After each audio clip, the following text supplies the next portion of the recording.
Salut à tous, on se rejoint aujourd'hui pour une nouvelle vidéo de test avec aujourd'hui, c'est le Oppo Find X2 Lite, Lite, en bon français, Lite, donc Lite, donc c'est ni plus ni moins que le Oppo Reno 3 Vitality Edition, oui.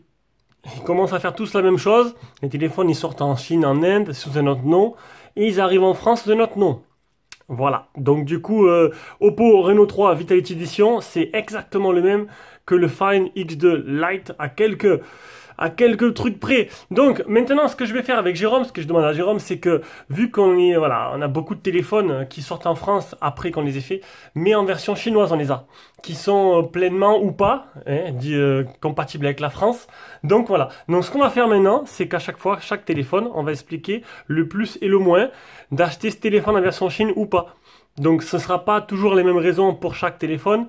Donc on va le voir pour lui. Donc ce téléphone-là, alors c'est qui mobile, hop, on va sur le Trade in Shenzhen, c'est un téléphone qui vient de la boutique Trade in Shenzhen, je vous mets un lien d'achat en dessous de la description, voilà, si vous pouvez passer par ce lien si vous intéresse, ça nous aide un petit peu pour pouvoir continuer à faire ce que l'on fait, hein. Bon, c'est que vous êtes nombreux à aimer ce que l'on fait, bah voilà, c'est gentil à tous, donc voilà, on est bien sur le Oppo Reno 3 Vitality Edition, c'est un modèle qui fait 828, il fait 387 €, il y aura 15 € de frais de port pour le faire venir, donc la différence par rapport aux deux, au modèle global, donc au modèle X2 Lite. Donc, niveau de la ROM, là, vous aurez une ROM chinoise, mais il y a 95% de français. Il restera quelques trucs en chinois, comme l'intelligence artificielle, je sais plus comment il s'appelle, Breno, comme sur mon téléphone, donc qui est en train de charger en bas.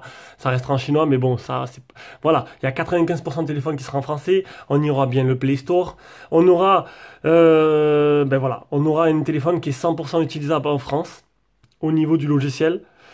L'avantage, c'est les mises à jour. C'est la deuxième, il y en a une deuxième, donc là, j'ai une première ce matin, enfin une première quand je l'ai eu, et là, j'en ai une deuxième. L'avantage chez Oppo, en particulier, c'est qu'en fait, ColorOS est beaucoup plus suivi en version chinoise qu'en version globale. Ça, c'est l'avantage. Après, l'inconvénient, bon, au niveau des bandes, généralement, sur tous les téléphones, il manque que la B28, c'est la version chinoise. Pour ce modèle-là, exceptionnellement, je ne sais pas pourquoi, il manque la B20 plus la B28. Malgré cela, alors je vais pas vous dire que ça changera rien d'où pour en faire des ventes. Non, c'est vrai que pour certains, ça va changer beaucoup. Pour d'autres, un peu moins. Voilà, je suis en 4G. 4G+, même, vous pouvez le voir, là, je suis en 4G+, chez SFR, ça veut dire qu'autour de chez moi, j'ai toutes les antennes qu'il faut, les antennes relais qu'il faut, et j'ai pas de problème avec ce manque de B20, B28, mais ça veut pas dire que quand je vais changer d'endroit, des fois je range plus, parce qu'il y aura peut-être qu'une B20 disponible, et je l'aurai pas sur ce téléphone-là. Au niveau du prix, bon là c'est pas flagrant, surtout sur des prix haut de gamme, sur les téléphones haut de gamme, des fois tu as 200-250 € d'écart entre le prix global France et le prix Chine que je vous propose sur mon site partenaire. Là il n'y a pas énormément d'écart, c'est exactement le même prix qu'en Chine, du coup c'est sûr que c'est moins intéressant, je vais pas vous le cacher. Au niveau, qu'est-ce qu'il y a d'autre? Au niveau du chargeur, c'est un chargeur anglais. Donc, par contre, c'est fourni avec un adaptateur que vous avez pu voir dans le déballage. Il n'y a pas de problème, hein. Avec ça, les adaptateurs de très bonne qualité. C'est vraiment un petit détail. Le chargeur anglais ou le chargeur chinois, ça va pas. J'utilise tous les jours ce chargeur pour charger le téléphone et j'ai pas de problème avec. Voilà. Donc, je pense que j'ai fait le tour.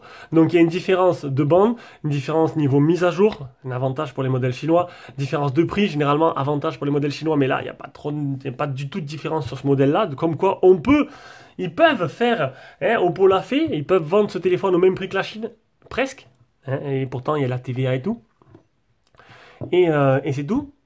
Je pense que pour ce modèle-là, j'ai fait le tour, vous l'aurez compris, même prix, des bandes en moins, pas, donc du coup moins intéressant, le seul avantage sera la ROM, qui sera suivie beaucoup mieux. Pour un exemple, mon Reno 3 Pro 5G que j'ai en bas, j'ai eu une mise à jour par mois depuis que je l'ai, avec les nouvelles versions de ColorOS à chaque fois, les mêmes améliorations, plus les mises à jour sécurité.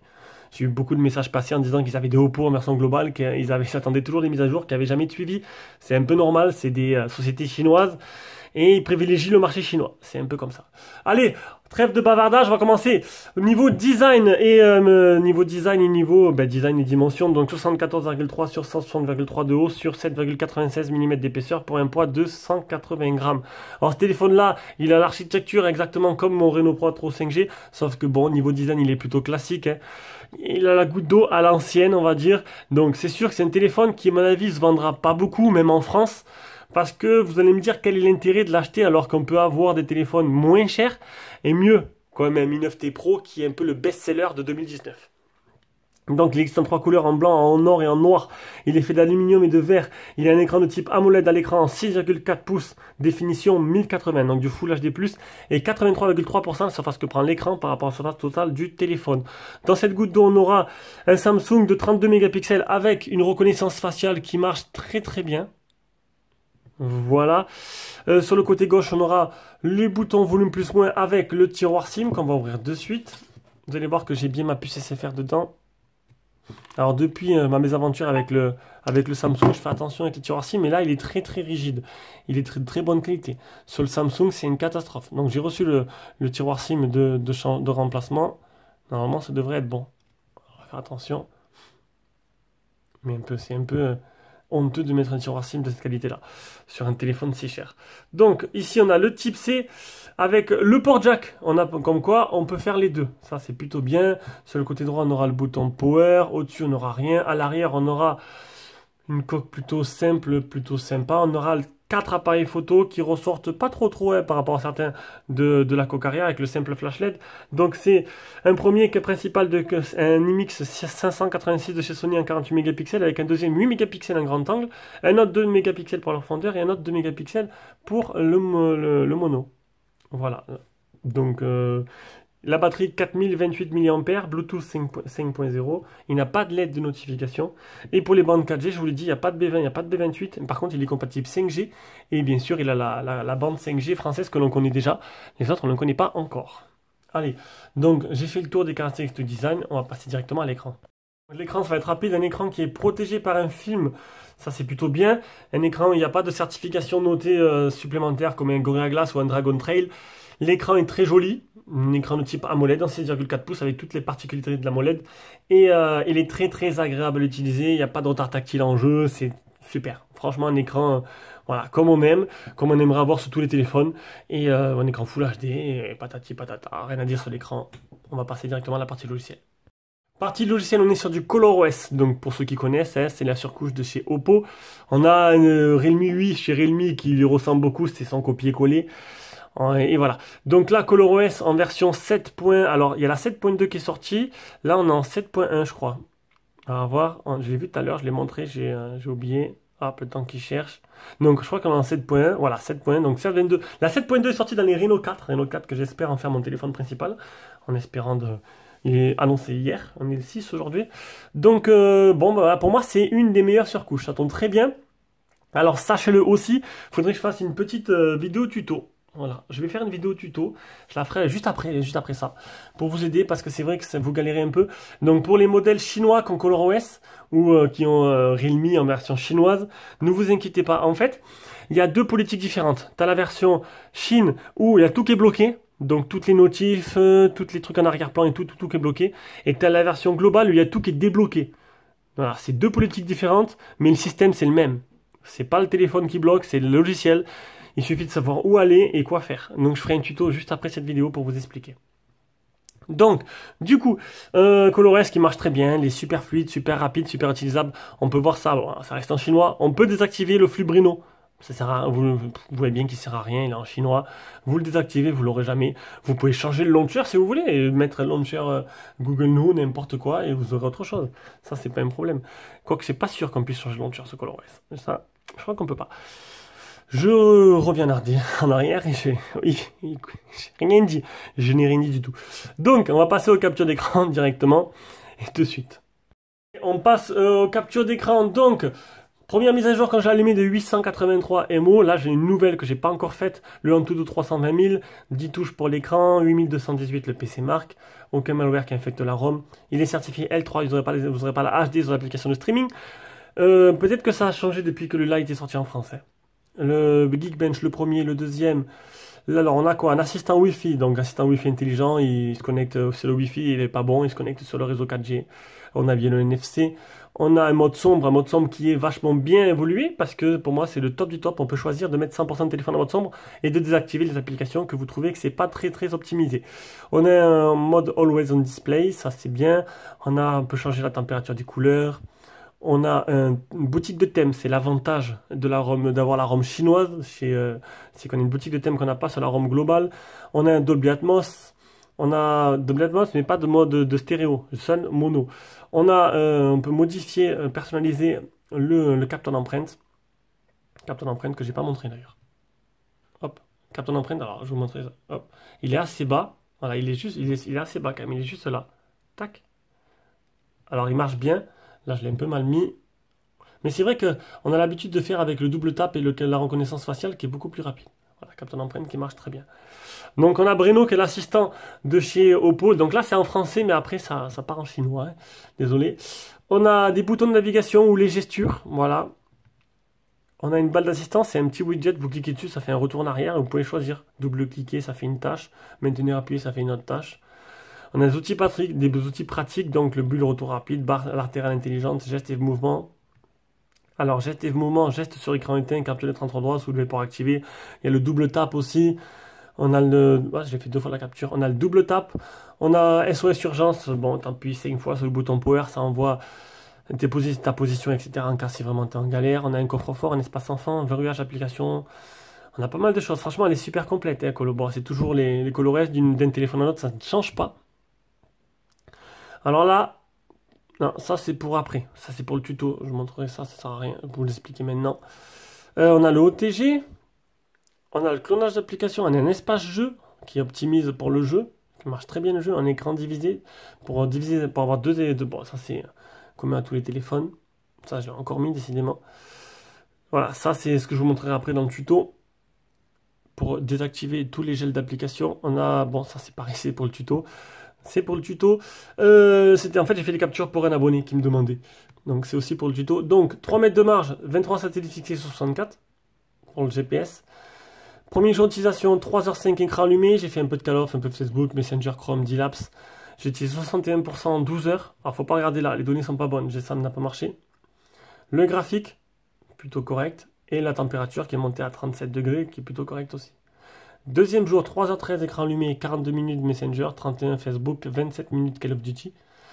60% utilisé en 13h09. Faut pas regarder là non plus, ça va pas marcher, c'était pas correct. 3 minutes d'appel. Alors, premier jour, j'ai fait 7 minutes d'appel. Bon, j'ai pas beaucoup appelé, mais bon, ça dépend des jours. Et voici la courbe qui descend plutôt normale. Là, c'est quand j'ai joué. À ce moment-là, c'est descendu un peu plus vite. 36 degrés, 35 degrés, c'est plutôt correct aussi. Ainsi que aujourd'hui la nouvelle mise à jour de 355 MO. Donc il y aura sûrement des améliorations système comme j'ai eu sur le Reno 3 Pro 5G, ainsi que les mises à jour sécurité du mois de mai ou du mois de juin. Voilà, voilà. Et je voulais montrer un dernier truc que je trouve super. La barre latérale qui est là, tac. Compris? Hop, barre latérale avec des raccourcis que vous pouvez personnaliser. Et ça, c'est super. J'adore. Je m'en sers totalement tout le temps. Voilà pour la partie logicielle. Alors on passe à la partie jeu. Allez, on se retrouve sur Call of Duty. Donc Call of Duty qui marche merveilleusement bien. C'est super précis, super tactile, super agréable à utiliser. Niveau des graphismes, je suis en mode élevé. Je peux mettre en très élevé et puis augmenter aussi la fréquence d'image. Il y a un mode jeu. Vous slidez sur le côté gauche qui vous permettra de faire apparaître ce petit volet notification. Vous pouvez bloquer vos appels, etc. etc. Il vous dit, là c'est le ping, aucun réseau. Ok, du coup j'ai plus de réseau. Et la batterie qui vous reste. Donc, il n'y a rien à dire sur le jeu. C'est plus agréable que mon Reno Pro 5G parce que l'écran n'est pas incurvé. Et du coup, c'est vachement mieux les écrans plats pour jouer. Eh ben dis donc, je suis tué par un bot. Alors c'était vraiment pour vous montrer, j'ai passé du bon temps dessus, j'ai fait les top 1, je me suis régalé. C'est voilà, parfait pour jouer ce téléphone, il n'y a pas de problème là-dessus. Allez, on passe à la suite. Alors la suite c'est le logiciel photo. Donc logiciel photo, on aura un mode nuit, un mode vidéo. Alors vidéo, on peut filmer, alors hop, ici donc on aura du 4K. ou du 1080 en 30 ou 60 fps. Voilà, c'est tout. Donc comme d'hab, je vous ai pris pas mal de... On en reviendra après. Donc mode photo, on a le grand angle, on a le photo, le x2 juste là et le x5. Hop, attendez, et le x5 juste là. Voilà. Donc c'est à quelque chose près, je crois que c'est identique à mon modèle que j'ai, le Reno 3 Pro 5G, c'est exactement les mêmes téléphones, hein. Là-dessus, niveau photo, donc vous aurez les mêmes résultats, c'est plutôt très très bien. Donc on aura mode ralenti, timeless, panorama, expert, un mode portrait, un mode photo. Donc je me suis mis en 16 neuvième. On a le truc chromatique qui permet de faire éclater les couleurs pour avoir des plus belles photos plus vives mais moins réalistes. Et voilà, hein, c'est tout, je pense que j'ai fait le tour.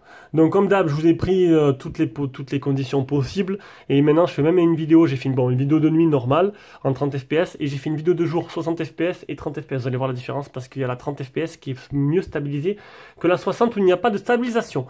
Allez, on revient directement avec l'appareil photo frontal.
Voilà, on revient avec sa appareil photo frontal. Vous avez pu voir les vidéos et les photos que prend ce téléphone.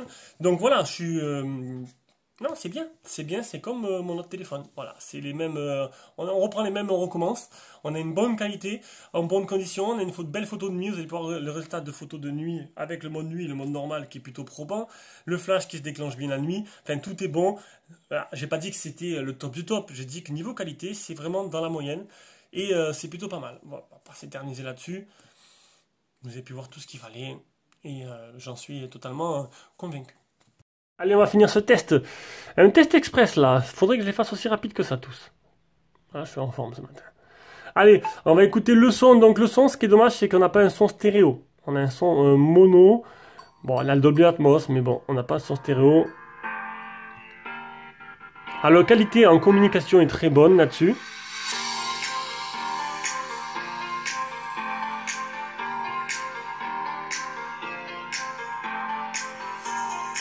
Et le son aussi, et il est très bon. Voilà, le son du haut-parleur est plutôt pas mal. Il grésille pas, pleine puissance, c'est plutôt bien. Voilà, on arrive à la conclusion de ce test. Ben, conclusion, ben, c'est un téléphone qui, en version chinoise, n'est moins, qui, voilà, faut dire, qui est pas trop intéressant à prendre par rapport à la version globale. Si vraiment il vous intéresse, ben, achetez-le en France, c'est le même prix. Et ben, sinon, ben, quoi dire de plus? Il est plutôt correct dans l'ensemble. J'ai bien aimé, même si, on va dire que dans le segment de prix qu'il a, ben, je prendrais plutôt un Mi 9T Pro, tout simplement. Bon, voilà, on va pas dire de... On va s'arrêter là pour aujourd'hui et on va passer à la suite. Allez, je vous fais de gros bisous et on se rejoindra pour une prochaine vidéo. Ciao, ciao.